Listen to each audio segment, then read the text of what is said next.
Session is called to order.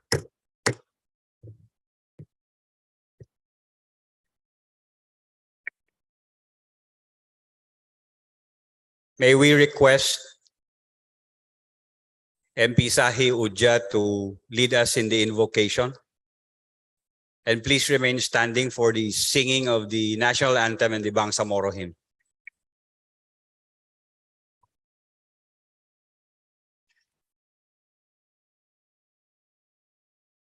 وقال ربكم ادعوني استجب لكم. بسم الله الرحمن الرحيم. الحمد لله رب العالمين الرحمن الرحيم مالك يوم الدين إياك نعبد وإياك نستعين اهدنا الصراط المستقيم صراط الذين أنعمت عليهم غير المغضوب عليهم ولا الضالين. اللهم بارك لنا في أمور الدنيا والآخرة وبارك لنا في حالنا هذا اليوم وبارك لنا في أمور الدنيا رحمن رحيم. ربنا آتنا في الدنيا حسنة وفي الآخرة حسنة وقنا عذاب النار أدخلنا الجنة مع الأبرار يا عزيز يا غفار رب العالمين. سبحان ربنا رب العزة عما يصفون وسلام على المرسلين والحمد لله رب العالمين.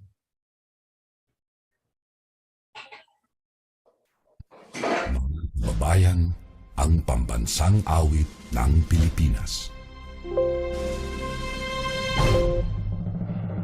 Kayang magiliw, dalas ng sigatanan, alam ng puso, sa titik mo'y buhay. Upang hinirang, tuyag ka ng magiting, sa mandulupin, di ka pasisingil, sa nagatang tutok sa simoy at sa langit mong pagkaw, ay hinatang tulad, awit sa pagkayang minamahal, ang isang ng matawad mo'y tagumpay na nagtitindig, ang bituin at araw niya kailan pang ay di magtitindig, luman ang araw ng walhaging pagsinta, buhay langit sa piling mo. Ang hindi kaya na pagkay mga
The Secretariat, please proceed with the roll call. The members of the BTA Parliament, the Honorables Abbas Akbad, Abbas Haron, Abbas Zulkarnain, Abbas Basit Sarip, Abu Majid, Adyong Jaw Rahman Alonto, Ahang Abdullah, Alamiya Laisa, Alauddin Faiz, Ali Ibrahim, Ali Lanang Jr., Ali Edi Mapa, Alil Cesar, Ambuluto Suarto, Ampatuan Baintan, Anayatin Susana, Asmawil Muslima, Balindong Pangalian, Bara Hamid Aminuddin, Present. Basman Anna Tarhata, Burahan Abraham, Present. Kandaw Bay Maleha, Present po. Dandamon Latif Maysara, Diamla Musa, Dipatuan Saprula, Ibrahim Ahod, Ismail Haji Abdulaziz, Gayak Abdullah, Present. Asim Abdullah, Present. Hasan Atimil, Iqbal Muager, Ismail Rasul, Jajuri Raisa, Jakilan Muslimin, Jikiri Al-Bakil, Karon Bainon, Lidasan Mussolini, Present. Loong Don Mustafa, Lorena Jose Rebani, Makako Abdurauf, Makapaar Abdullah, Present. Makaraya Jamel, Makasalong Marjani, Manguda Dato Kadafe, Present. Mantawel Malik, Mastura Dato Tokaw, Mastura Siti Syara, Mawali Lamil Bahar, Timbang Dato Midpantaw, Present. Mitmog Rasul Jr., Mujahid Abdul Muhammad, Munyos Hussein, Oranon Soid, Present. Pakasa Mobaida, Pak Abdulahab, Pangandaman Nabila Margarita, Ramos Camino, Rimbang Sultan Edrisa Nasser, Sultan Rimbang present po. Thank you very much all. Zakar Modayaw, Salena Al-Said, Sali Al-Said, Saliga Romeo, Salik Ali, Sanki Ali, Sani Punduma, Sadar Al-Zad, Present po. Sema Omar Yaser, Sema Romeo, Sheikh Said, Present. Silonga Naida, Sulaiman Ali, Present. Tago Paisalin, Present. Tan Nabil, Udja Sahi, Ulama Melanio, Usman Asfar, Jacob Muhammad, UAK Narciso. Present. Assalamualaikum. Bismillahirrahmanirrahim. Assalamualaikum. Mr. Speaker, on the basis of the roll call, with 25 members of the parliament responded physically and 28 members of the Parliament responded via Zoom. We have a total of 53 members of the Parliament. Mr. Speaker, we therefore certify that there is the presence of quorum. With 53 present and with the certification of the Secretary General of the existence of a quorum, we are now proceeding with today's order of business. Majority Floor Leader. Bismillahirrahmanirrahim. Mr. Speaker, President Nabil Tan. Secretariat, please take note. Assalamualaikum. MP Nabil Tan is present. Yes. Assalamualaikum warahmatullahi wabarakatuh. Mr. Speaker, before we proceed, may we offer a minute of silence on the untimely death of former mayor of Lamitan City, Basilan, Mayor Rose Poregay, Mr. Speaker.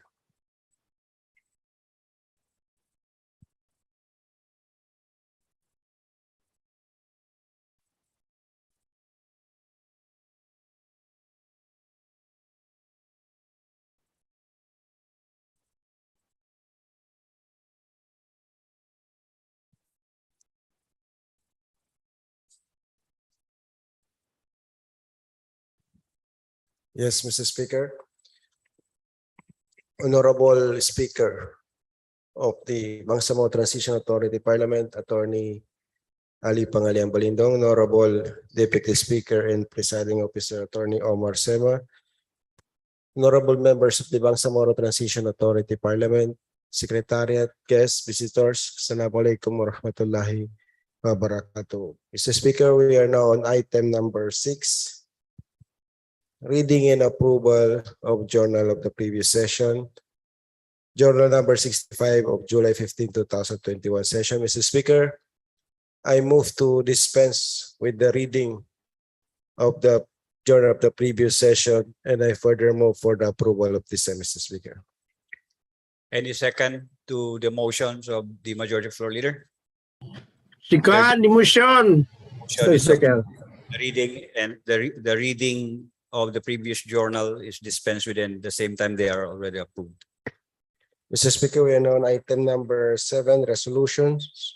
May we request the Secretary General to read the first proposed resolution for today's session, including the title, the number, and the authors. The Secretariat is directed to read the title of the first proposed resolution, including the name of the authors and co-authors.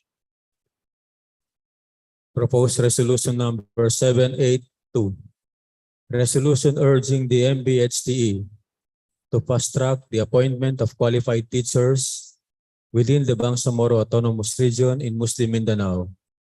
The principal author is MP Don Mustafa A. Loong, and the co-authors are MPs Baintan A. Ampatuan, Amil Bahar S. Mawalil, Laisa M. Alamia, Suharto M. Ambuludto, Rasul Y. Mitmug Jr., Rasul E. Ismail, Musa K.S. Jamla, Faiz S. Alauddin, Maysara D. Latif, Bay Maleha B. Kandaw, Abdullah E. Gayap, Eddie M. Ali, Cesar H. Alil, Romeo C. Saliga, Punduma B. Sani, Melanio U. Ulama, Susana S. Anayatin, Omar Yasser C. Sema, Modayaw M. Sakar, Muslima A. Asmawil, and Nabila Margarita P. Pangandaman. Mr. Speaker, I move to refer this to the Committee on Basic, Higher, and Technical Education. There's a motion to refer proposed resolution number 7682 to the Committee on Basic, Higher, and Technical Education. Is there any second? There being no objection, Sure, Mr. Speaker, second motion. is referred to the said committee. Mr. Speaker, before we proceed, Mr. Speaker, there is a newly filed resolution to be hopefully to be included in the order of business. Just I move, Mr. Speaker, to amend the order of business to include proposed resolution number 804, because there is a similar resolution which is already formed part of this. So para isahan na lang, Mr. Speaker. I move to amend the order of business to include proposed resolution number 804 as flashed on the screen. Mr. There's a motion to amend the order of business to include proposed resolution number 804. Is there any second? There being no objection, the motion is approved. The motion. We proceed now to second proposed resolution for today's session. May we request again the Secretariat to read the second proposed resolution for today's session. The Secretariat is so requested. Proposed resolution number 784. Resolution calling on the Ministry of Basic, Higher and Technical Education in partnership and coordination with the Ministry of Social Services and Development and Ministry of Public Works to conduct an annual safety and sanitary inspection and evaluation and regular monitoring of educational facilities of madrasa and tahfiz al-Quran schools within the Bangsamoro Autonomous Region in Muslim Mindanao. The principal author is MP Don Mustafa A. Loong, and the co-authors are MPs Baintan A. Ampatuan, Amil Bahares Mawalil, Laisa M. Alamia, Suharto M. Ambuludto, Rasul Y. Mitmug Jr., Rasul E. Ismail, Musa K. S. Jamla, Faiz S. Alauddin, Maysara D. Latif, Bay Maleha B. Kandao, Abdullah E. Gayak, Eddie M. Ali, Cesar H. Alil, Romeo C. Saliga, Punduma B. Sani, Melanio U. Ulama, Susana S. Anayatin, Omar Yasser C. Sema, Mudayo M. Sakar, Muslima A. Asmawil, and Nabila Margarita P. Pangandaman. Mr. Speaker, I move to refer to the Committee on Education, Committee on Social Services and Development, and the Committee on Public Works. There's a motion to refer proposed resolution number 784 to the Committee on Education, Basic, Higher and Technical Education, to the Committee on Social Services, and to the Committee on Public Works. The second, there being no objection, the motion is approved. Mr. Speaker, again, we will request the Secretariat to read the next proposed resolution. The Secretariat is so requested. Proposed resolution number 785. Resolution urging the Ministry of Environment, Natural Resources and Energy to establish a treatment, storage, and disposal facility for waste, electrical, and electronic equipment or electronic waste in the Bangsamoro Autonomous Region in Muslim Mindanao. The principal author is MP Don Mustafa A. Loong. The co-authors are MP Baintan A. Ampatuan, Amil Bahares Mawalin, Laisa M. Alamia, Suharto M. Ambuludto, Rasul Y. Mitmug Jr., Rasul E. Ismail, Musa K. S. Jamla, Faiz S. Alauddin, Maysara D. Latif, Bay Maleha B. Kandao, Abdullah E. Gayak, Eddie M. Ali, Cesar H. Alil, Romeo C. Saliga, Punduma B. Sani, Melanio U. Ulama, Susana S. Anayatin, Omar Yasser C. Sema, Mudayo M. Sakar, Muslima A. Asmawil, and Nabila Margarita P. Pangandaman. Mr. Speaker, I move to refer this to the Committee on Environment, Natural Resources and Energy. There is a motion to refer proposed resolution number 785 to the Committee on Environment, Natural Resources and Energy. Is there any second? There being no objection, the motion is approved. The motion, Mr. Speaker. Mr. Secretary, to read the next proposed resolution. The Secretariat is so requested. Proposed resolution number 791. Resolution directing the Bangsamoro Women Commission in coordination with the Ministry of Social Services and Development and Ministry of Interior and Local Government to conduct a comprehensive census and assessment report on the situation of the widows or wives of returnees, specifically in Butiglano del Sur, with the end in view of crafting a sustainable program for them. The principal author is MP Maysara D. Latif, and the co-authors are MPs Suharto M. Ambuludto, Susana S. Anayatin, Eddie M. Ali, Bay Maleha B. Kandao, Don Mustafa A. Loong, Safrula M. D. Patuan, Modayaw M. Sakar, Abdul Wahab M. Pak, Punduma B. Sani, Abdullah A. Ahang, Cesar H. Alil, Rasol Y. Mitmug Jr., Basit S. Abbas, and Muslima A. Asmawil. Mr. Speaker, I move to refer to the Committee on Social Services and Development and the Committee on Interior and Local Government. There's a motion to refer proposed resolution number 791 to the Committee on Social Services and Development and to the Committee on Local Government. Is there any second? Second.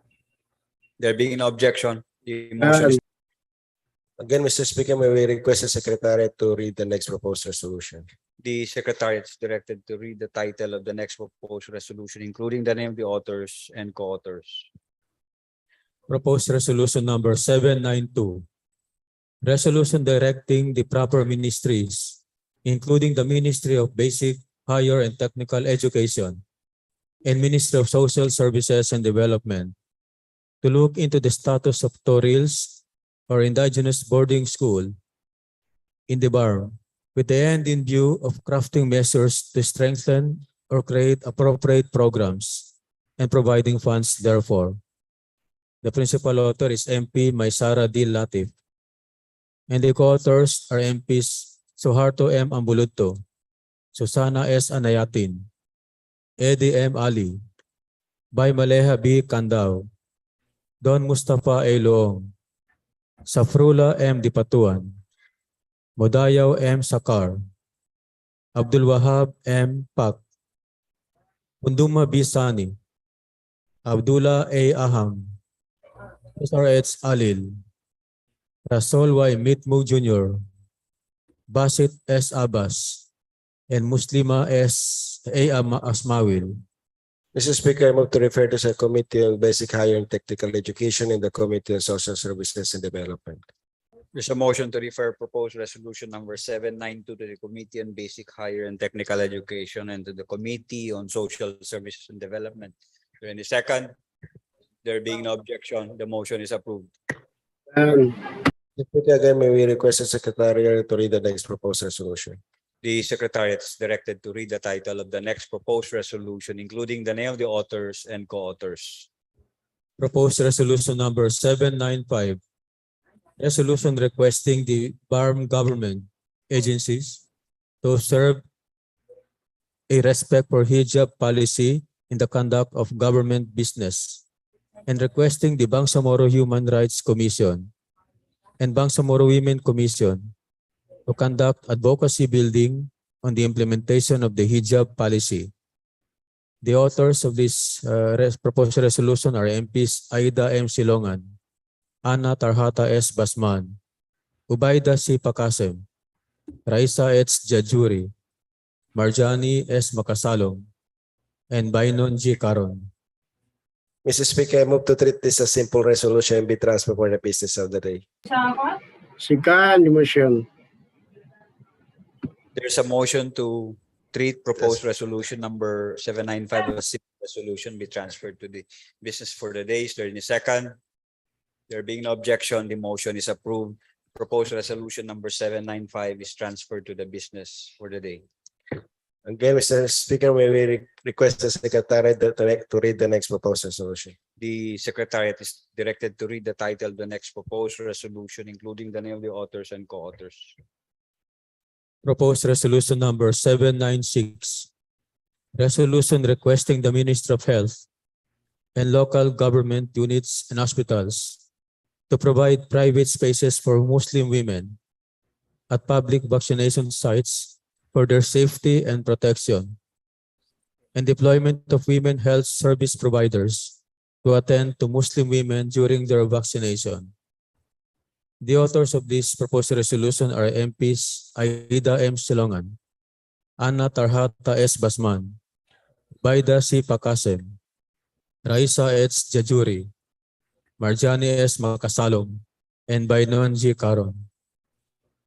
Mr. Speaker, I move to refer this to the Committee on Health. Second motion. There's a motion to refer proposed resolution number 796 to the Committee on Health. Is there any second? There being no objection, the motion is approved. Proposed resolution number 796 is referred to the Committee on Health. Again, Mr. Speaker, may we request the Secretary to read the next proposed resolution? The Secretariat is directed to read the title of the next proposed resolution, including the name of the authors and co-authors. Proposed resolution number 797. Resolution expressing commendation to the 12 young Bangsamoro athletes who brought prestige and recognition to the Bangsamoro by exhibiting their skills and talent and bagging 25 medals with 11 golds, 6 silvers, and 8 bronzes, an overall champion during the Pan-Asian International Jiu-Jitsu competition held at Ayala Circuit Mall, Manila last June 26, 2022. The principal author is MP Lanang T. Ali Jr. and the co-authors are MPs Abdulaziz M. Ismail, Bainon G. Caron, Narciso C. Uike, Abdullah B. Hasim, Mujib C. Abu, Ubaida C. Pakasen, Hussein P. Munoz, Abdullah E. Gayak, Aida M. Silongan, Faiz S. Alauddin, and Haron M. Abbas. Mr. Speaker, I move to treat this as simple resolution and be transferred for the business of the day. There's a motion to treat proposed resolution number 797 as a simple resolution. So in the second, there being no objection, proposed resolution 797 Second. should be transferred to the business for the day. Again, Mr. Speaker, may we request the Secretary to read the next proposed resolution? The Secretariat is directed to read the title of the next proposed resolution, including the name of the authors and co-authors. Proposed resolution number 798. Resolution extending sincerest condolence to the family of Miss Rowaina Sayadi, election officer of Haji Muhammad Ajul Basilan, who was shot dead by still unidentified motorcycle riding gunmen on July 19, 2022, just in front of her office and near police checkpoint at Isabela Central Elementary Pilot School in Isabela City, Basilan Province. The sole author of this proposed resolution is MP Abdul Mumin A. Mujahid. Mr. Speaker, I move to treat this as simple resolution and be transferred for the business of the day. There's a motion to treat proposed resolution number 798 as simple resolution. Is there any second? There being no objection, the motion is approved. Again, Mr. Speaker, may we request the Secretary to read the next proposed resolution? The Secretariat is directed to read the title of the next proposed resolution, including the name of the authors and co-authors. Proposed resolution number 799. Resolution expressing deepest condolences and calling on the proper authorities to serve justice to the tragic murder of election officer Attorney Rowaina Sayadi. The sole author is MP Romeo C. Saliga. Mr. Speaker, I move to treat this as simple resolution and be transferred for the business of the day. There is a motion to treat proposed resolution number 799 as a simple resolution. So in the second, there being no objection, the motion is approved. Proposed resolution number 799 is transferred to the business for the day. Again, Mr. Speaker, may we request the Secretary to read the next proposed resolution? The Secretariat is directed to read the title of the next proposed resolution, including the name of the authors and co-authors. Proposed resolution number 804. Resolution congratulating the Bangsamoro martial arts athletes for their exceptional performance in the recent Pan-Asian International Jiu-Jitsu competition in Ayala Mall Circuit Makati, Metro Manila. The sole author is MP Abdullah B. Hasim. Mr. Speaker, I move to treat this as simple resolution and be transferred for the business of the day. There's a motion to treat proposed resolution number 804 as simple resolution. Is there any second? Second. There being no objection, proposed resolution number 804 is transferred to the business for the day. Mr. Speaker, we are now on item number 8. First stage of bills. May we request again the Secretary to read the first Parliament bill for on first stage of bills for this session, Mr. Speaker, including the title, the number, and the authors. The Secretariat is so ordered. BTA Parliament Bill number 94. An act providing for socio-economic assistance to the surviving spouse and children of the dead Mujahideen members of the Moro Islamic Liberation Front and the members of the Moro National Liberation Front, and providing funds therefore. The author is MP Sultan Idrisa N. Rimbang. Mr. Speaker, this is a private member bill. Any members of the Parliament to signify their interest as co-authors, they may do so by filling up the authorship form that was distributed before this session started. May we again request the Secretariat to read the next Parliament Bill number 4 today's session, Mr. Speaker. The Secretariat is so ordered to read the title of the next proposed BTA Parliament Bill. BTA Parliament Bill number 195, an act requiring all hospitals in the Bangsamoro Autonomous Region to establish a dialysis unit and provide free dialysis services to indigent patients. The principal author is MP Amil Bahar S. Mawalil, and the co-authors Hindi ko naman na chap-chap abong ko yan. Hindi ako sa silupin. Pag-ilin na Jr., Liza M. Alamia, Suharto M. Ambuludto, Don Mustafa A. Loong, Rasul E. Ismail, and Abraham T. Burahan. Mr. Speaker, again, this is a private member bill. Any members of the Parliament who like to be co-authors, they may do so by filling up the authorship form that was distributed before this session started. Again, Mr. Speaker, may we request the Secretariat to read the next proposed Parliament bill for today's session. The Secretariat is so ordered. BTA Parliament Bill number 208, an act establishing indigenous peoples community centers in appropriate barangays and appropriating funds therefore.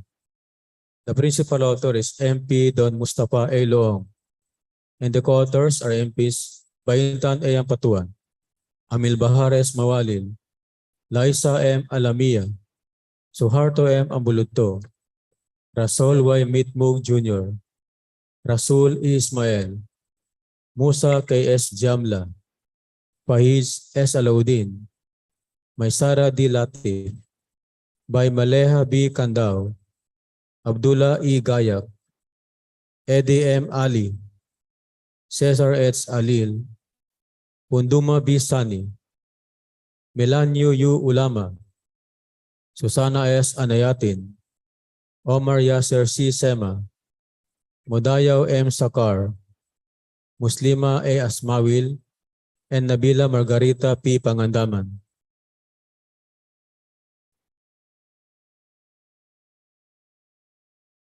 Mr. Speaker, this is a private member bill. Any members of the Parliament who signify their interest as co-authors, they may do so by filling up the co-authorship form that was distributed before this session started. Mr. Speaker, we are now on item number 11, unfinished business on committee report number 119, submitted by the Committee on Labor and Employment in relation to BTA Parliament Bill number 201. This is the Bangsamoro Labor and Employment Code, and the principal author of MP Romeo Sema. The parliamentary status of this bill, Mr. Speaker, we are in the period of interpellation and debate, Mr. Speaker. I move to open the period of interpellation and debate, Mr. Speaker. There is a motion to open the period of interpellation debate. There is a second. The motion is approved. The period of interpellations debate is now open. Mr. Speaker, Majority Floor Leader, may I put on record that the minority are not around, Yes, so Mr. we will Speaker. not be able to complete the yes, Mr. Speaker. period of interpellation debate today unless some of them or all of them will be arriving today. Yes, Mr. Speaker. We now first respectfully recognize the interpellator, Mr. Speaker, MP Attorney Raisa Jajuri. Yes, thank you. The lady from Sulu Thank you, is Speaker, recognized. and thank you, Majority Floor Leader. Mr. Speaker, before I accept the interpellator, may I read the resolutions of the Bangsamoro Summit participated by the Bangsamoro labor workers in the BARM and their allies. Mr. Speaker. You may now proceed. Thank you, Mr. Speaker. Bismillahirrahmanirrahim. A resolutions of the Bangsamoro Labor Summit for the urgent passage of the proposed legislative bill, the Bangsamoro Labor and Employment Code of 2022, and other legislative bills on labor. Whereas the representative of the Bangsamoro workers, their allies, other Bangsamoro labor organizations, and the participants during the Bangsamoro Labor Summit, promotions of social justice through proposed legislation conducted on July 6-7, 2022, signified the urgent need of the passage of the legislative bills, the Bangsamoro Labor and Employment Code of 2022, the Bangsamoro Magna Carta for Workers in the Informal Economy, the Bangsamoro Tripartitions and Social Dialogue, the Bangsamoro Public Service Eligibility Equivalency Act, and the Bangsamoro Labor Justice Administration Act. Whereas to truly uplift the lives of the Bangsamoro workers is to continue the promotions of decent work and equal opportunities for all. Now, therefore, that the Chief Minister is hereby respectfully requested for the issuance of the certification granting this measure as urgent for the presentations of the same to the Parliament. Resolve further that let this resolution be copy furnished to the Chief Minister and the Speaker of the Parliament for their favorable considerations and approval. Done this 7 July 2022 at Ibrahim Hall, Emanor, Cotabato City.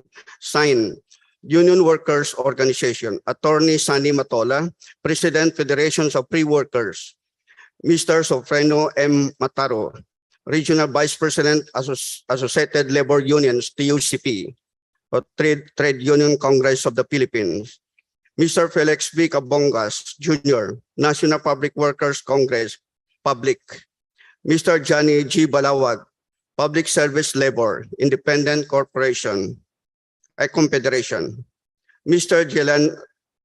Jillian Rocky, Chief of Staff, PS Link, and Mr. Joshua Mata, Secretary General Centro, Colonel Ibnu Hasim Undug, President PCCI Sulud Chapter, Abdullah N. Benito, President Associations Bangsamoro Agri-Based Labor Management, Ibama Ahmad, Vice President Labor Representative of the Bangsamoro Tripartite Industrial Peace Council.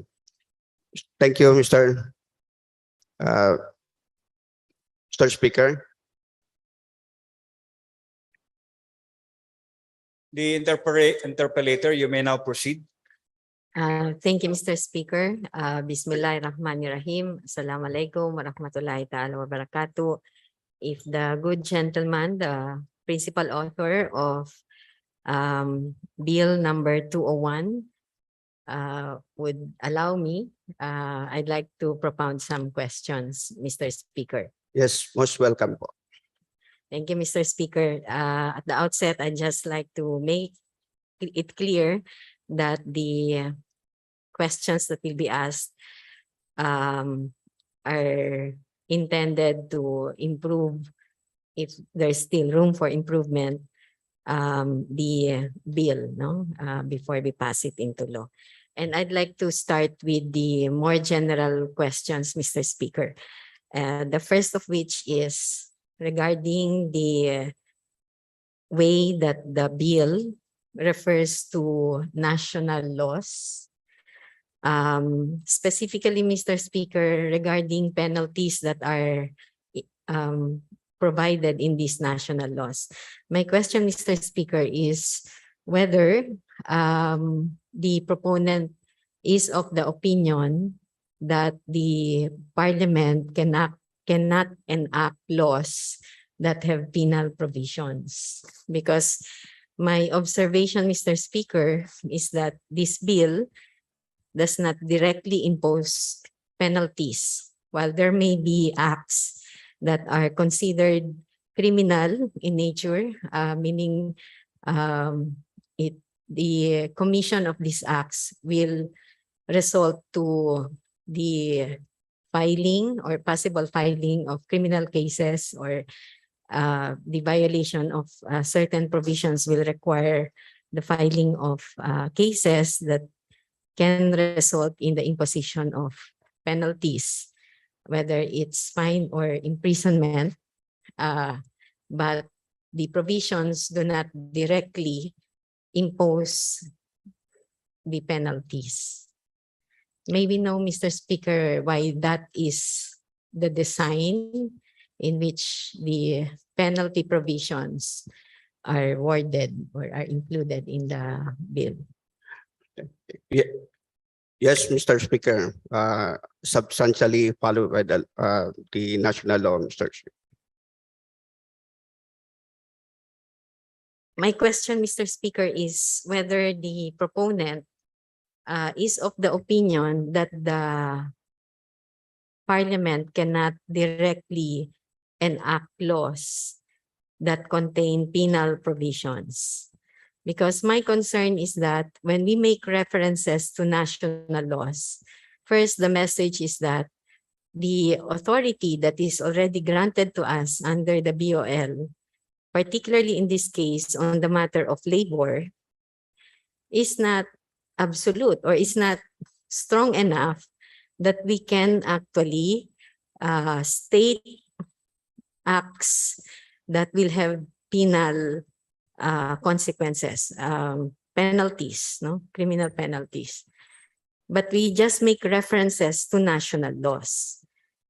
Is that because I think that's the consequence. We're sending the message that the power that's granted to us under the BOL on the matter of labor is not as strong as we thought it is, because there is no qualification under the BOL regarding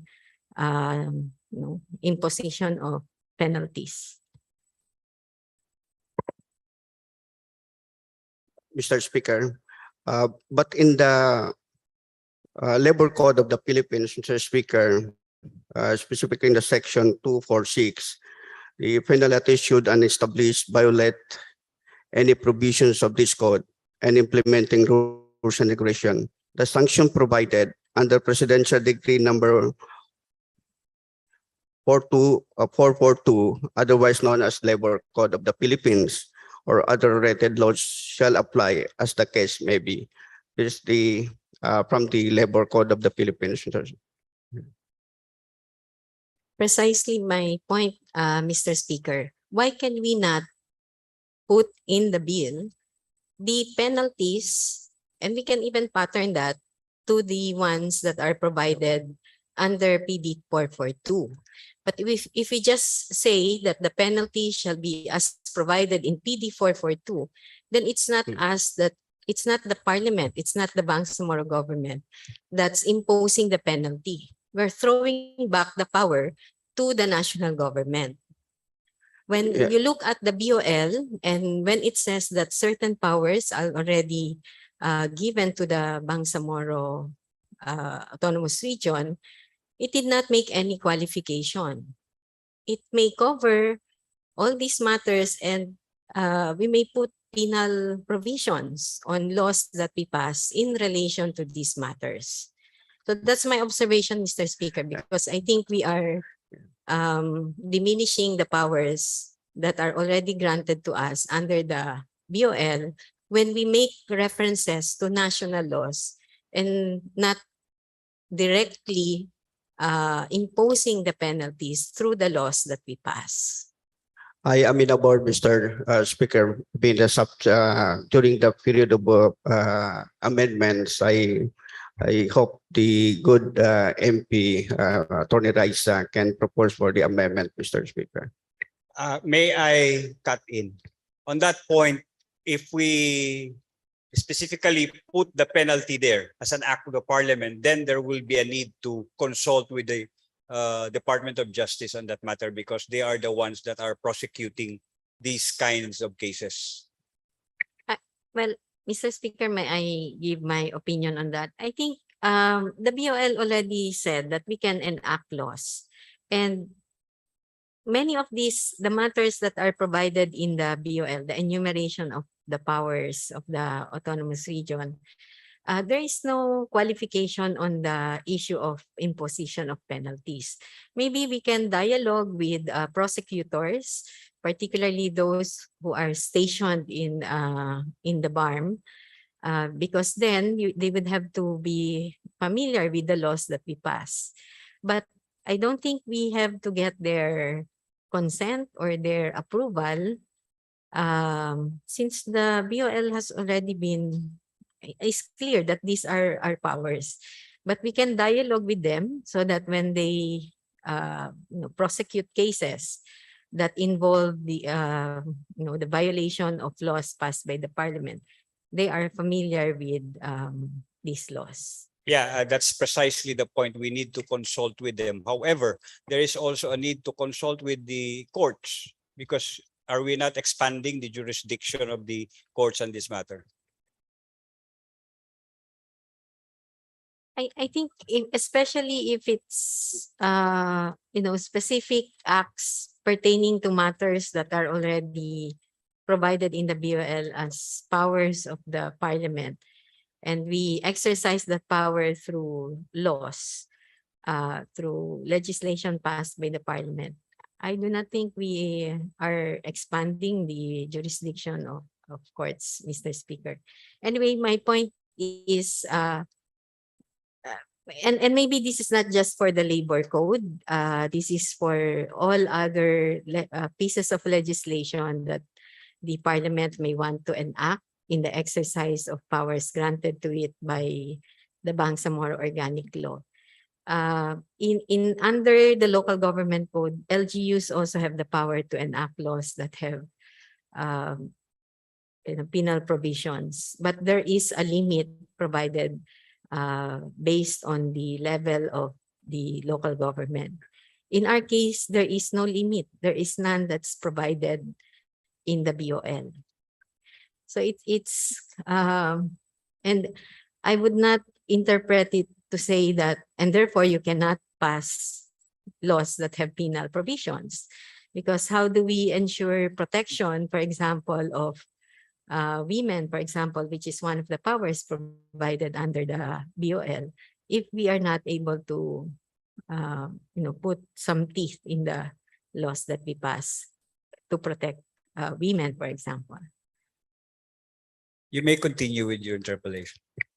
Okay, Mr. Speaker. So I think that's something that we can still discuss, but that's one matter that is raised in relation to BTA Bill number 201.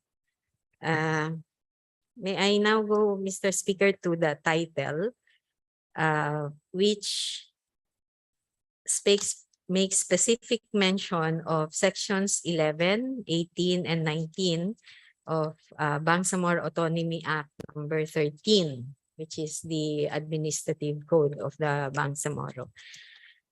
Maybe know, Mr. Speaker, from the proponent, which parts of or what specific portions of section 11, 18, and 19 are amended by virtue of BTA Bill 201, Mr. Speaker.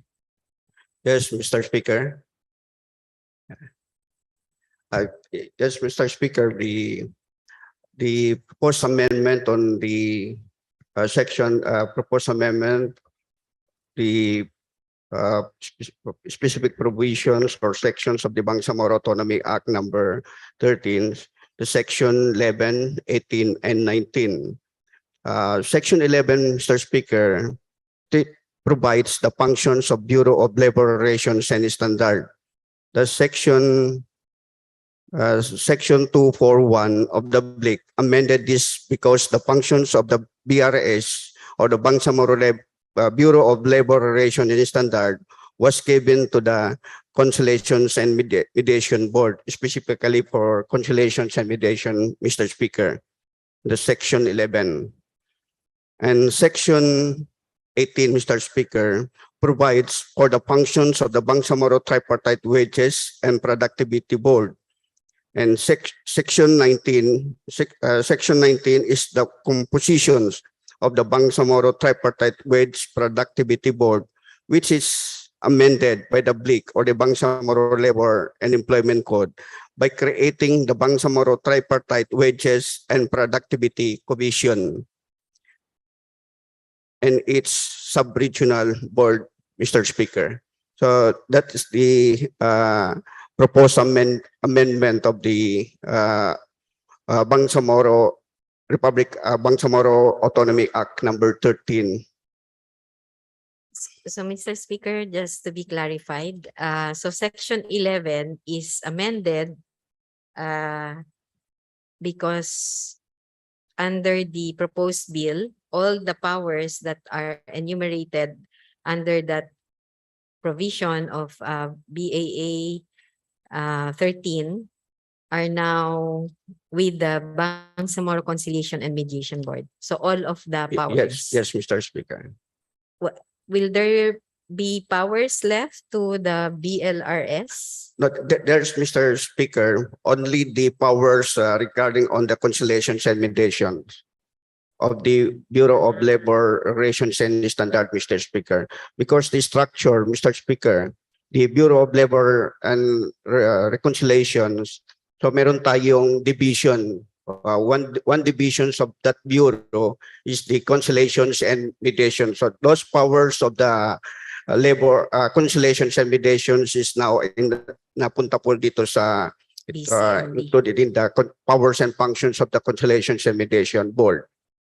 So it's not all of the enumerated functions. Yes po. Only Yes po. those related to conciliation and mediation. Yes po. Check. And the rest will stay Yes, with the only the functions on the conciliations and mediation.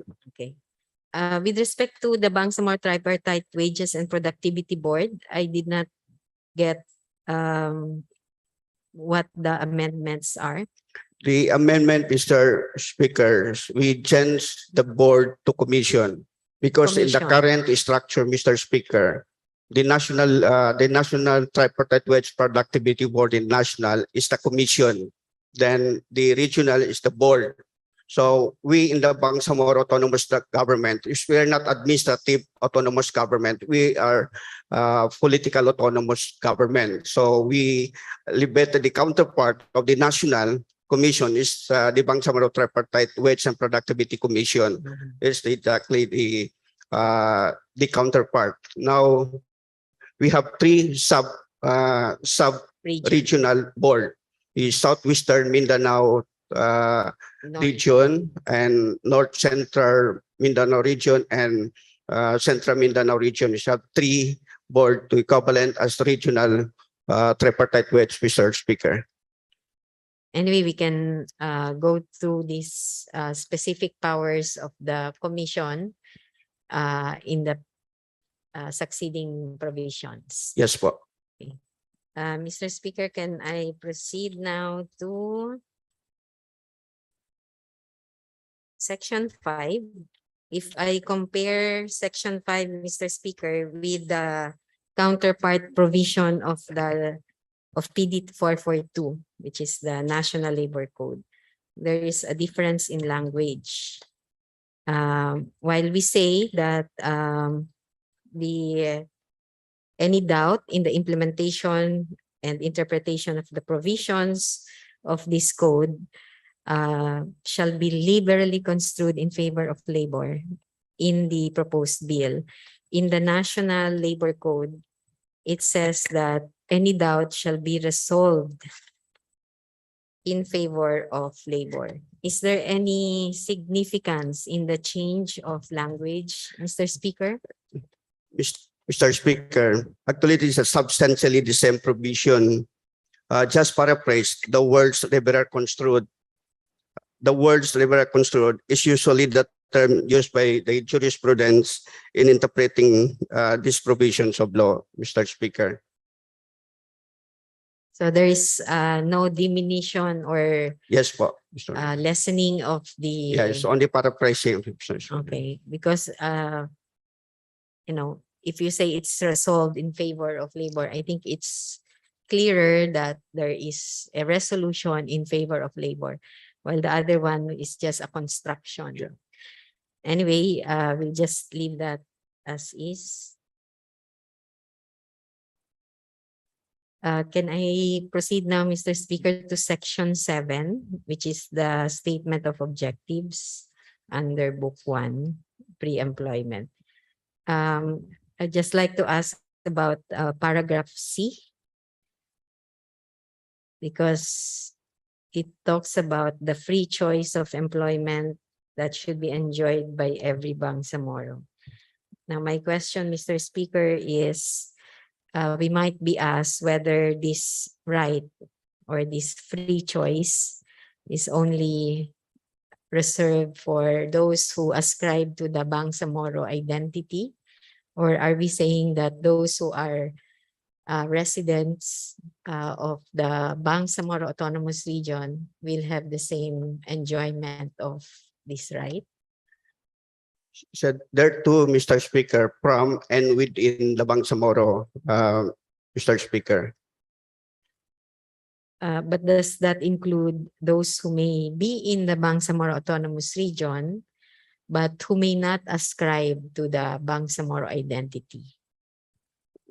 That's part, Mr. Speaker. Okay, just so that it's clear, Mr. Speaker, that we are not. So he means that every constituent in the Yes. Bangsamoro.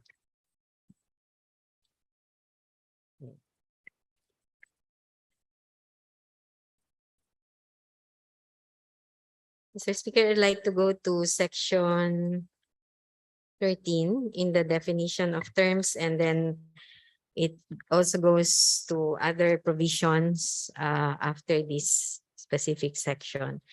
And I'm referring to the paragraph E, dual training system, which is again a national law. And it's a national law that was passed in 1994. Is this the latest law on training systems for students or trainees? Because I feel that it's a very old law, and I'm not exactly sure if we want to use that, or if there are more updated or a later law, then can we use that?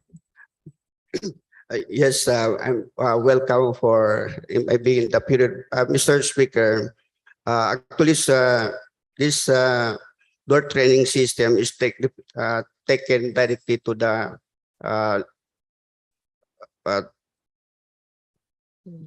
door training system Act of 1994, Mr. Speaker. There's no, hindi po siya updated, Mr. Speaker. Are those who will undergo the program, are they apprentices? I mean, Yes, Mr. Speaker. because there are also learners and apprentices. So under the DTS, they are considered apprentice. Yes. Okay, Mr. Speaker, I will maybe review if this law has, if there's an updated version of on matters regarding trainees. This is actually an amendment to the labor code PD 442, right? Okay.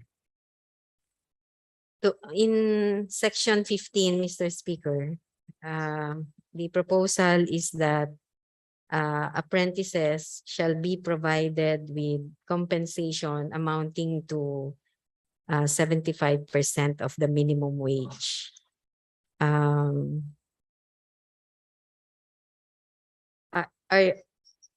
Because I recall that the Parliament passed a resolution regarding the government internship program of MOLE, no?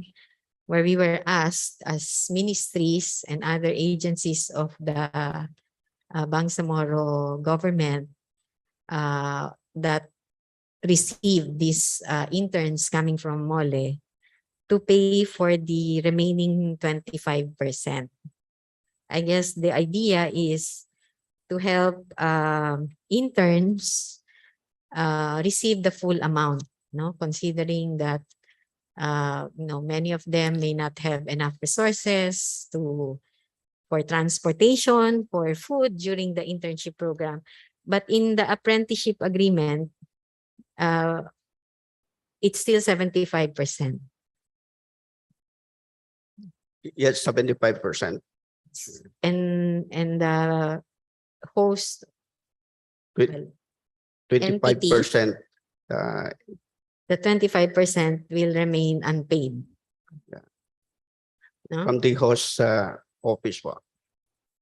But it's just the employer, we only have to pay 75%. 75%. We are not writing in stone that the ministries will shoulder 25%. It was a request. No. It will be made as a request because we cannot constrict the power of the ministries to handle their in handling their funds. Finance. Yes, Mr. Speaker, the resolution was an appeal to the ministries or the host agencies to pay for the 25. So it's an appeal, it's a request. May I intervene, Mr. Speaker? May I move to have a 15-minute ASA prayer break, Mr. Speaker? Session is suspended for 15 minutes.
We will continue the interpellation conducted by the lady from Sulu.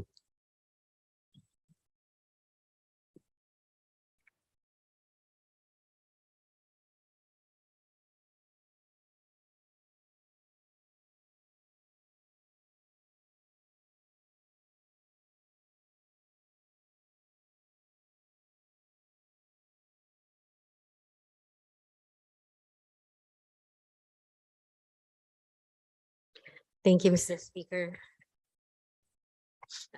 Moving on to section 16, Mr. Speaker, regarding apprenticeship agreements.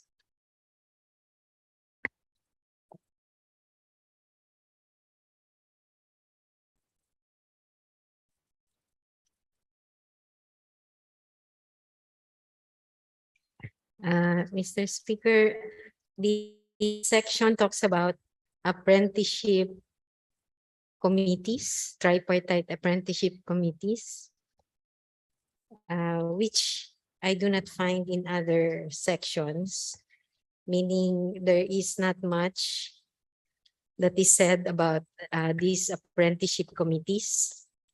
May I just be enlightened? First, who will constitute the apprenticeship committees?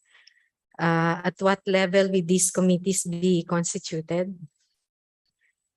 Is it for each enterprise or every entity constituting with the employer and then the apprentice and then mole? So in any case, Mr. Speaker, I want to be enlightened as to these apprenticeship committees and the functions and mandates of the committees.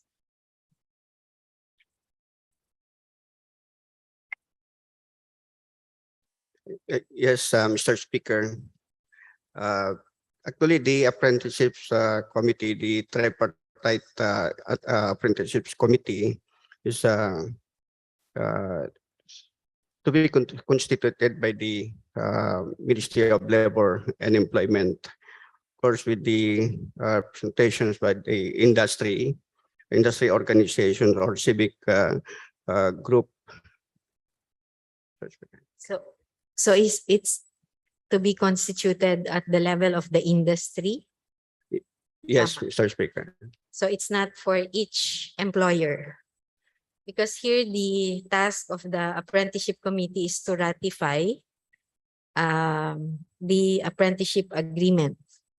Which apprenticeship agreement shall be at the level of the apprentice and the employer? I think. Yes, including the employers, Mr. Speaker. So the apprenticeship agreement will be signed by the apprentice and his or her employer, and this apprenticeship agreement will be elevated to an tripartite apprenticeship committees at the level of the industry, not at the level of each employer. Yes, Mr. Speaker. Okay. May we know the purpose, Mr. Speaker? Why these apprenticeship agreements have to be ratified by the committees, and what are the other functions of the tripartite apprenticeship committees?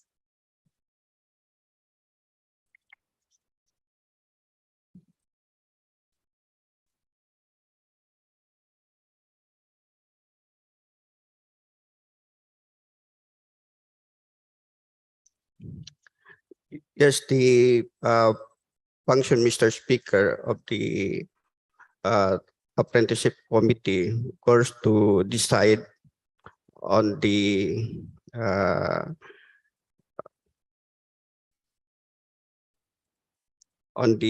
training and trade, Mr. Speaker, or the training institution, Mr. Speaker.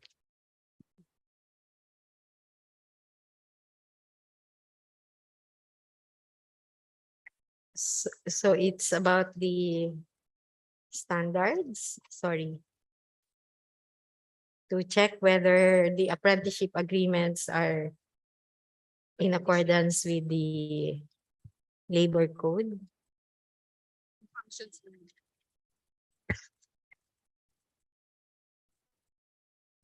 I understand, Mr. Speaker, that in the National Labor Code, there's also there are tripartite apprenticeship committees, but I'm not exactly sure whether what this is about and whether we want to replicate that in the Bangsamoro.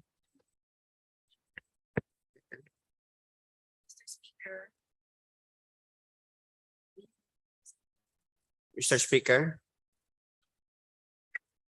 Hello, I'm my partner authors, MP Latif, to answer that question.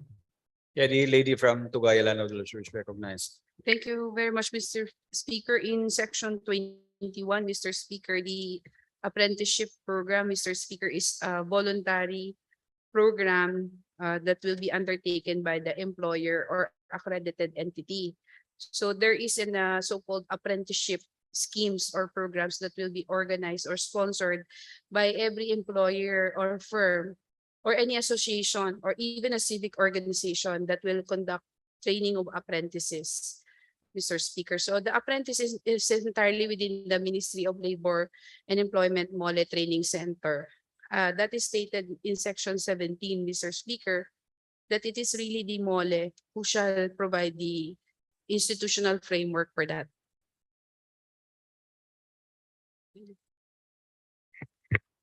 Under section 20, under section 21. 17, paragraph B, Mr. Speaker.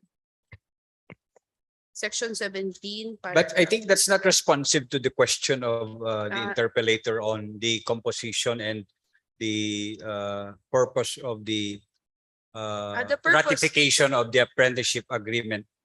Yes, Mr. Speaker, in the scope of the apprenticeship, section 11, wherein that provision is found, Mr. Speaker, apprenticeship, section 14, the scope is under the Ministry of Labor Employment. It reads as follows: the chapter that includes the apprenticeship covers persons or workers engaged in apprenticeship, learnership, or dual training system and other enterprise-based training as may be determined by the MOLE, Mr. Chair. So it's really under the MOLE, under the Bangsamoro Techbook Education and Entrepreneurship Training Program that will supervise this program, Mr. Chair. So that is a program under the functions and powers of MOLE, Mr. Chair. Their objective are as follows. So it is a program of the Bangsamoro Ministry of Labor Employment that will help meet the demand of the economy for trained human resources. The number 2, establish a regional enterprise-based training program with participation of employers, workers, government agencies, non-government organizations, and even lastly, set standards, Mr. Chair. Those are the program objective under section 12 of this enterprise-based training program. And the apprenticeship committees, which are supposed to be tripartite.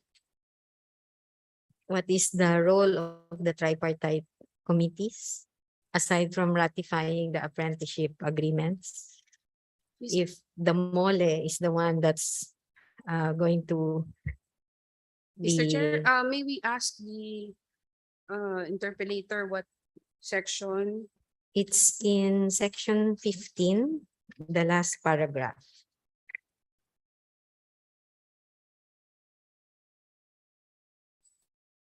Section 16, last paragraph.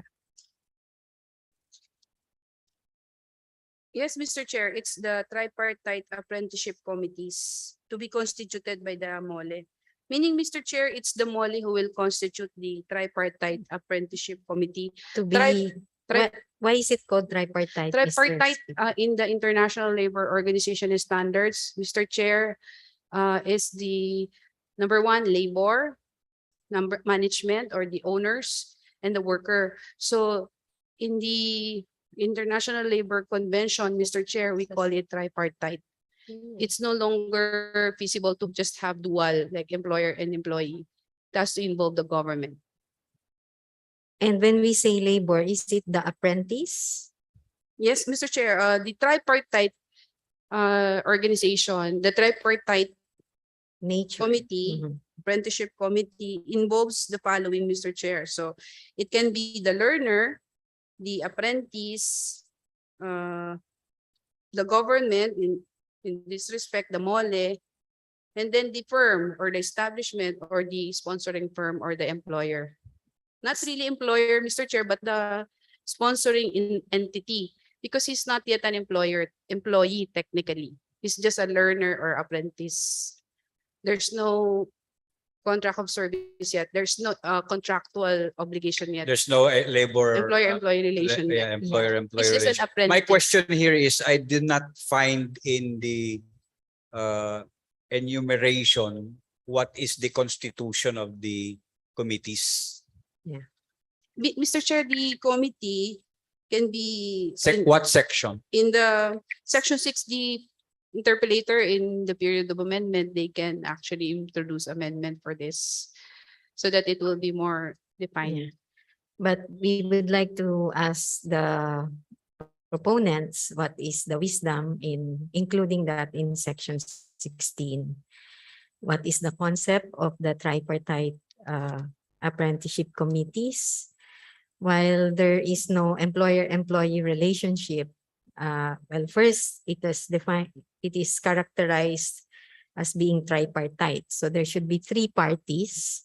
And if it's not labor, is it the individual apprentice? Mr. Chair, in the apprenticeship agreement, it's the employer or her agent. And Yes, then we are okay with the employer. We are Yes. okay with MOLE. yes, What and is then, the third and then party? the third one would be the apprentice, Mr. Chair. So each apprentice will be a member of this committee. The apprentice, Mr. Chair, according to the definition, is a person or worker who is covered by written apprenticeship agreement with an individual employer or recognized entities. So meaning the apprentice can be one, just an apprentice, one, Mr. Chair, that is signatory to the agreement. So there would be an apprenticeship committee. So first, Mr. Speaker, there's going to be an agreement, an apprenticeship agreement between a specific employer and an individual apprentice. Yes, Mr. Now, Chair. this section says that when the agreement is signed, it should be submitted to the tripartite apprenticeship committees. And that committee will now be the same employer, the same apprentice, and then MOLE. Why not just submit it to MOLE?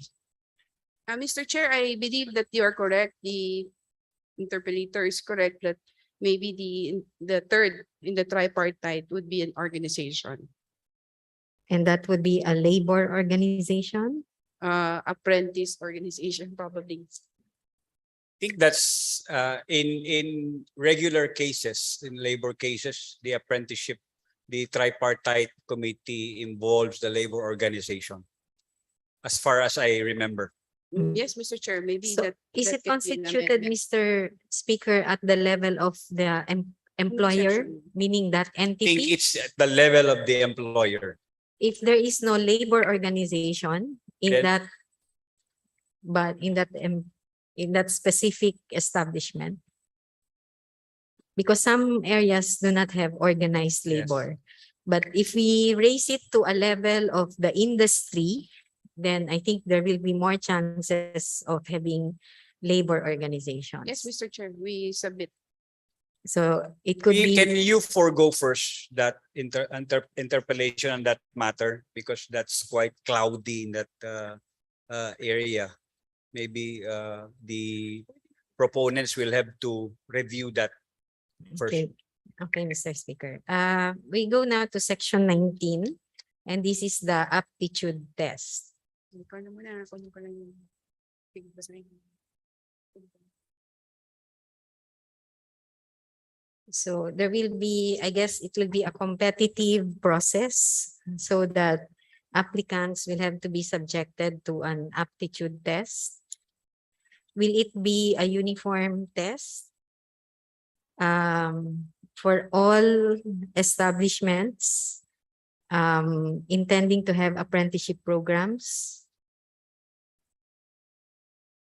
Yes, Mr. Chair, consonant with the minimum qualification of our apprenticeship applicants under the chapter, the employer or entity within the apprenticeship program shall provide for aptitude test in the selection of apprentice. So meaning, Mr. Chair, it may not be a Uniform. standard aptitude test, but it is in accordance with the employer or entities. But these employer or entities must be accredited, Mr. Chair, by the MOLE.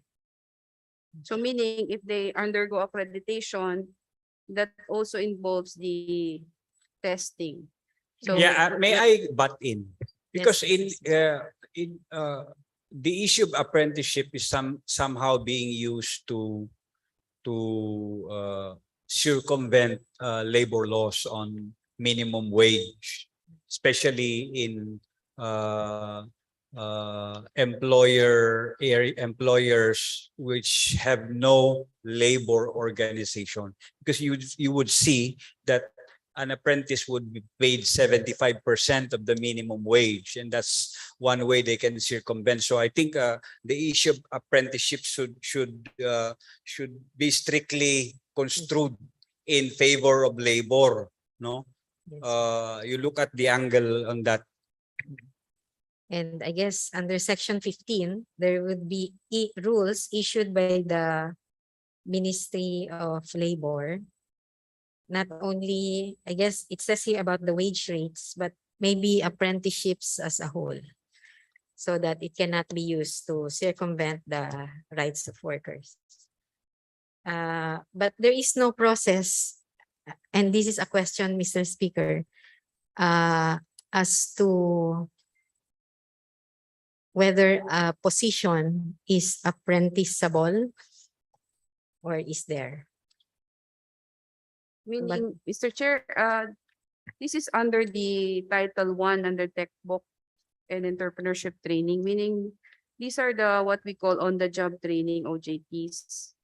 So the Is position it the same as OJT? because if you read Chapter 1 under Title I, Human Resource Development, it is under that general mother thematic where there's tech book entrepreneurship training program. So the next one would be enterprise-based training. So meaning, Mr. Chair, the question as to is it based on position? Is that it? Is it based on a certain position? Because this is just a training. Training, Mr. Chair. It's not even a position, it's a trainee. We're training him to become skilled in a particular matter. Anyway, Mr. Speaker, I think as provided in section 14, the apprenticeable positions will be for highly technical industries only, and only when approved by the Minister of Labor. So we hope that will suffice in protecting the rights of workers. Anyway, can I move on, Mr. Speaker, to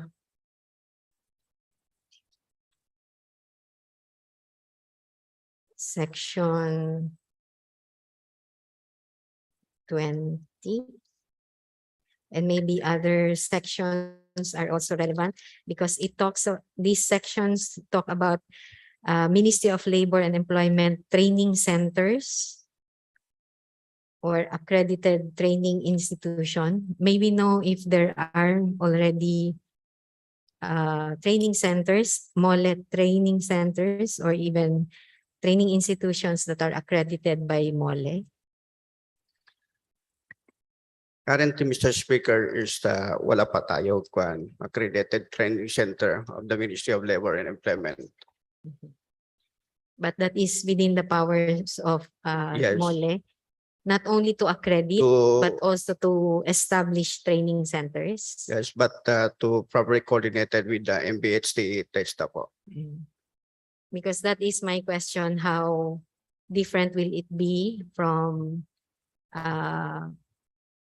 TVIs, technical vocational institutions that are accredited also by MBHTE Yes, under its technical education.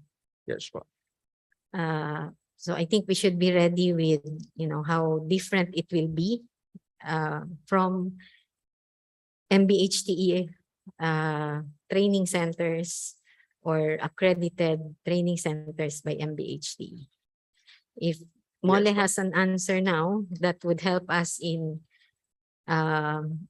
refining the bill, because we do not want to create overlapping of functions. Yes.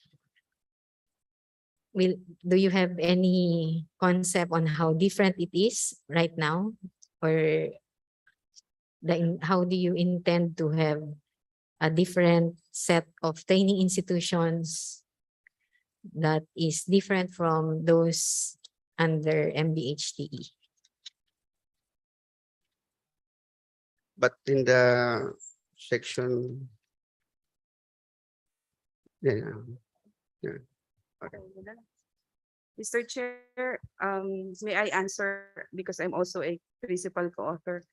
So the question is whether or not we will have a different training center for apprentice.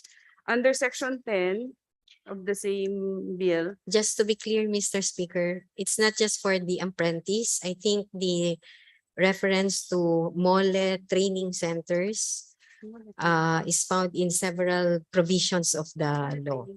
So not just for apprenticeship. And my question is how different will it be from MBHTE training centers? Anong difference nila? So you are referring to training centers established by MOLE By MOLE. and those may- accredited. Yes, Mr. Speaker. Bang MBHT training center?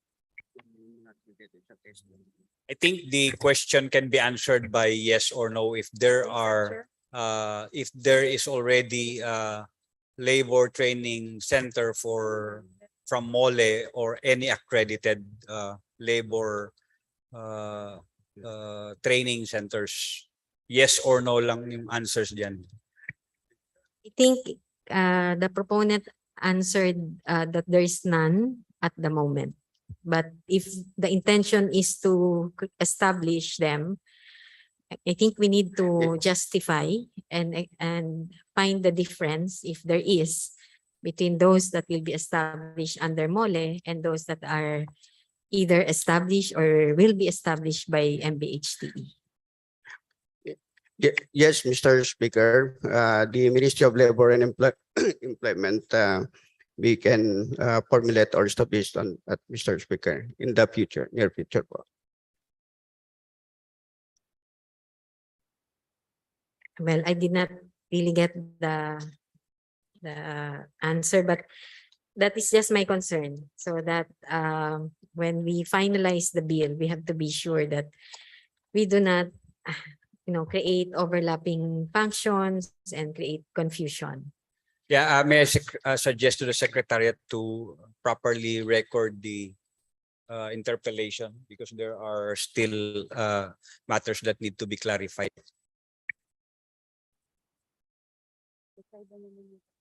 Mr. Chair, for the purpose of clarity, we would just like to make it clear that the TechVoc entrepreneurship training under the section 10 is MOLE and MBHTE and MTIT and other relevant agencies. So meaning, Mr. Chair, hindi lang po isang organization, kundi multiple ministries po ang involved dito sa training na ito. So kung it's regarding TESDA, magkaiba po yung kanilang purpose. Kasi ito po, Mr. Chair, very clear, these are OJTs, trainees. Yung TESDA naman po, Mr. Chair, are not OJTs, trainees. They are being trained for a particular set of skill, and sometimes they're being paid pa nga for attending the school. TESDA is a training institution. It's a school. But this one is not a training center. It's merely an apprenticeship program where there's an employer hiring the apprentice. So, I hindi think, po siya yung yeah. TESDA na training center na mag-aral ka ng carpentry, bread making, pastry. Ito po, kunwari for example, for draftsmanship, yung nagda-draft ng mga drawing, mag-apprentice ka doon, meron kang kontrata. At least, protected po yung mga bata. Magkaiba po yung TESDA at saka ito. Yeah, I think clear yung answer niyo dito. However, the question was ano yung context o ano yung itsura ng training center ninyo? So yung, Mr. Chair, yung Mole Center ba yun? Mall? Are you putting up a Mole Center? Like under section 17, I think. There's under paragraph B, for example, but there are other provisions also, similar provisions. It talks about apprenticeship entirely within a mole training center. So this is specifically mole. So Mr. Chair, yung training center na established ng MOLE for this purpose is purely for this program of apprenticeship. Hindi po siya yung, I don't think it would be under the TESDA or MBHT na similar kasi magkaiba po yung mandate nila. So medyo klaro naman tayo doon na they are not going to overlap. Because this one, But if you look at your chapter 1 kasi, nakalagay dito technical and vocational and entrepreneurial but the MOLE, entrepreneurship Mr. Chair, is training. after. It's not after they are more of for hiring. Yun namang TESDA, it's more for training, skills-based. Ito naman, Mr. Chair, if anybody has undergone TESDA, alam nila na they go there, there's a particular number of hours, they learn skills of carpentry. But this one, Mr. Chair, is different. It's like an on-the-job training. In fact, under Section 27, nandito po yun, no, on-the-job training. On-the-job training, if required. I think For that's graduation. different, Mr. Chair. So parang yung dito, Mr. Chair, ang sinasabi natin, it's an apprenticeship. Hindi siya yung TESDA. Malayo po yung difference ng dalawa. I think we will have to Majority Floor Leader, 1 minute suspension. Majority.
not providing for the power of the Minister of Labor, if I am correct, okay, from that power to inspect the learnership agreement.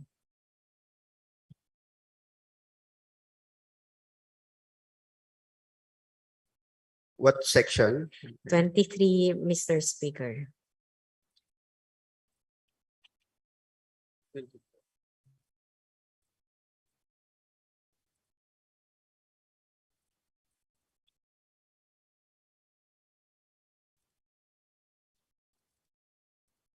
Twenty-three, Mr. Speaker.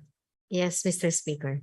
As I pointed out, Mr. Speaker, in the counterpart National Labor Code, there's a provision saying that the Secretary of Labor has the power to inspect learnership agreements. But here, unless I have missed it in other provisions, that power is not given to the minister.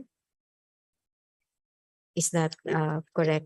Yes, Mr. Okay. Speaker. So why are we withholding that power to the minister to inspect learnership agreements? Because, Mr. Speaker, just like the apprentice, the learner also will have less less than the minimum wage coming from the employer. Yes, and you can also look at that Yes, but provision that we are giving 40% Yes. also. But still, the employer saves on salaries, and the cost is transferred to the Bangsamoro government. Now I'm asking, why are we not giving the Minister of Labor the power to inspect learnership agreements, which is a power granted to the Secretary of Labor under the National Labor Code? Or do we want to put that in? If I think in the period of amendment, Mr. Speaker, can yes, you can propose in the period of amendment, Mr. Speaker, to include the. Okay, Mr. Speaker, we will raise that matter during the period of amendments. I will now move, Mr. Speaker, to section 27, and this is the one mentioned by MP Latif. This is on the job training. And it says that the minister may authorize on the job training if required by school or training program or as a requisite for graduation. How different is this from the DTS that is mentioned in the other provisions? Because I'm not very familiar with the dual training system.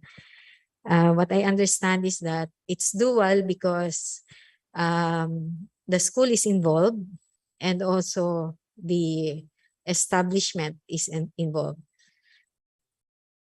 Is it the same? Section 27 is the same as DTS?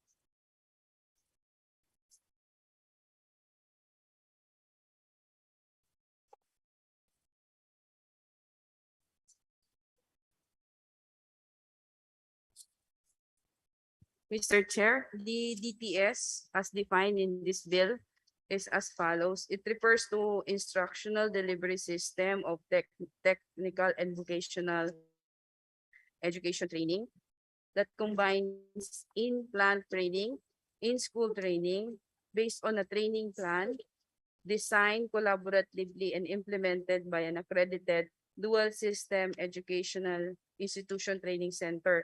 So I believe, Mr. Chair, it is not the same as the DTS, the on-the-job training, because if you read section 27, practically almost all schools have on-the-job training, but that may not necessarily be a DTS school.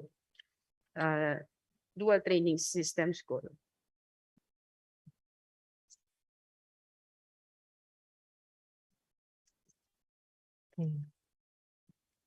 Okay, Mr. Speaker. I will now move to another matter.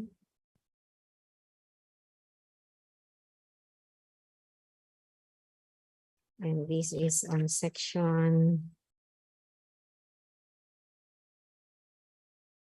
32, and this is the Government Internship and Development Program, which I think at present is called the GIP. Now it's being proposed here as GIDP. Maybe now, Mr. Speaker, whether there's an age bracket for those who are qualified under the program. Here we are talking about graduates already. So high school grad or technical vocational school graduate or college graduates. And in our experience in the ministry, there's that question on whether we can take on interns who have graduated for several years already. No? But Section 32 does not give us more specific guidance on this matter. Yes, Mr. Speaker. Actually, the Section 32 currently implemented by the Ministry of Labor and Employment. So the Ministry of Labor and Employment provided that the guidelines on the GIDP, former combatants. Yes. Will they be receiving remuneration, compensation for their service Yes, of course. as interns? Yes. And this is the one that's Yeah, the 65% for the 75 and 25% for the host institution. Yes. Maybe we can, in the period of amendment, we can be more descriptive of the program so that it will not again be used against receiving less than 100%, because this is Yes, Mr. Speaker. because as mentioned, they are already graduates, no? They could actually apply for regular positions if they are qualified. Yes, I am about Mr. Speaker. Okay.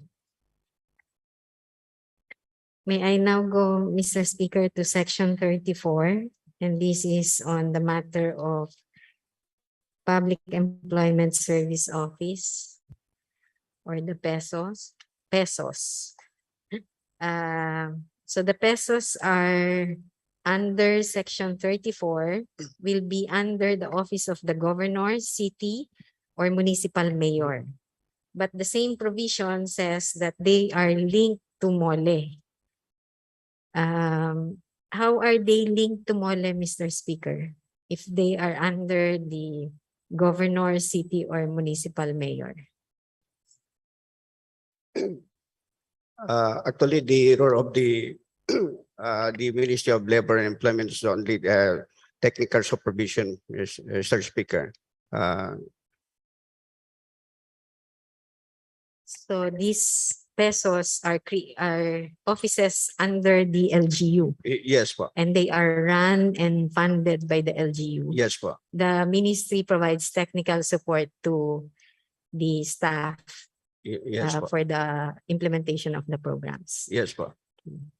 And maybe we should make sure that this provision is included in the local governance code and not just in the labor code, since pesos are units, structures within the local governments.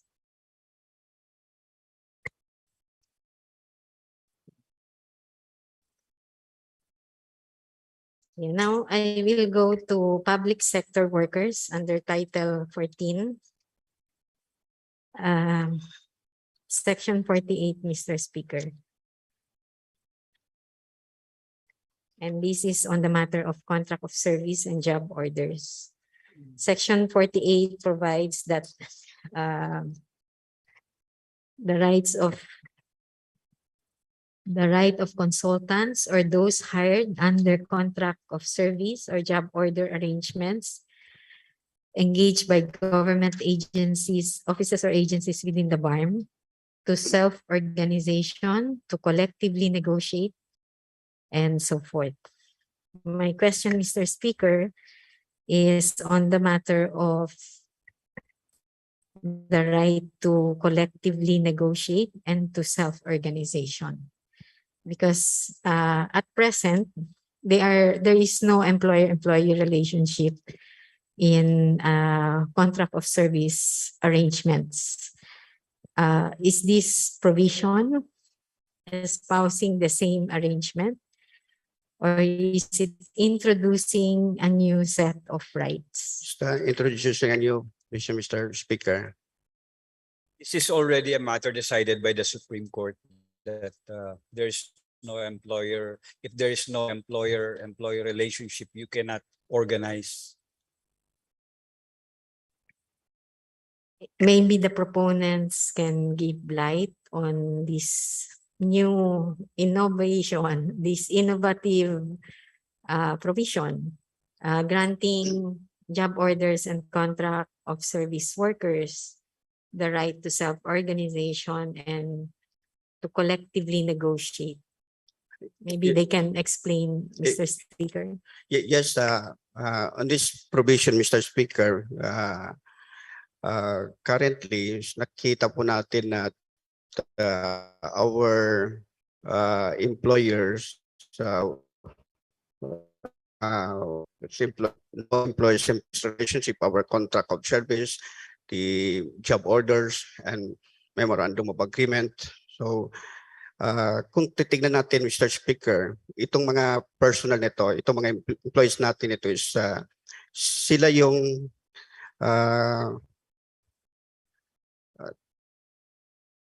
sometimes mas heavy pa yung kanilang works sa services sa ating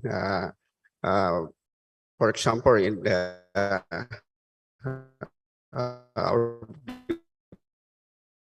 departments. So social protection, so can organize themselves, then at least meron para magkaroon ng collective negotiation doon sa kanilang but on the matter of the status, Mr. Speaker. So by this provision, are we saying that there will now be an employer-employee relationship between the worker and the agency? No employee-employees relationship, Mr. Speaker.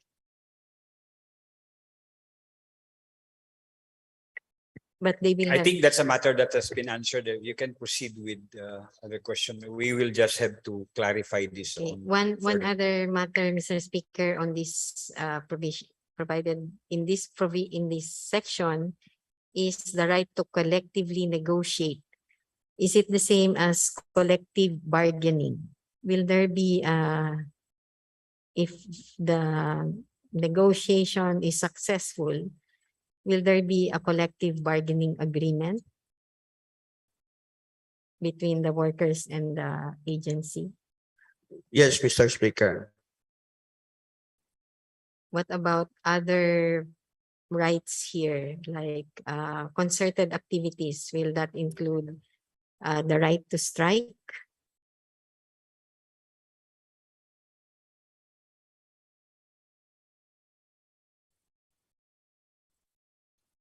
Yes, Mr. Speaker.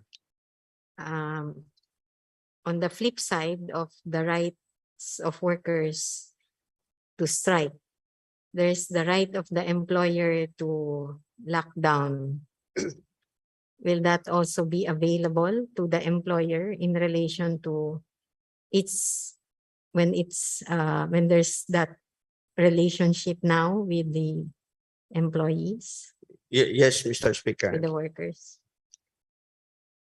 Okay. Well, Mr. Speaker, that will be, I have several other questions for under this provision. Maybe we should thresh it out because as pointed out by the speaker, there's jurisprudence on this and we have to be clear on what we are changing by virtue of this section. So that if there is a controversy in the implementation of this provision, we can explain it. I mean, the labor arbiter or the, I don't know, whoever is going to have that case resolved, it has to be clear, no? What we are introducing by virtue of Section 48, considering that there is jurisprudence on the matter. Sir, you're foregoing in the meantime your interpellation. You will continue. I will continue, Mr. Speaker. Yes, Mr. Speaker, considering that's already 5 o'clock, 5:08 in the afternoon, Mr. Speaker, I move to suspend the session until tomorrow at 1:30 in the afternoon. We Just proceed with the Ranao Development Yes, Authority tomorrow. so just suspend this session, Mr. Speaker. Session is suspended until 1:30, 1 o'clock tomorrow afternoon.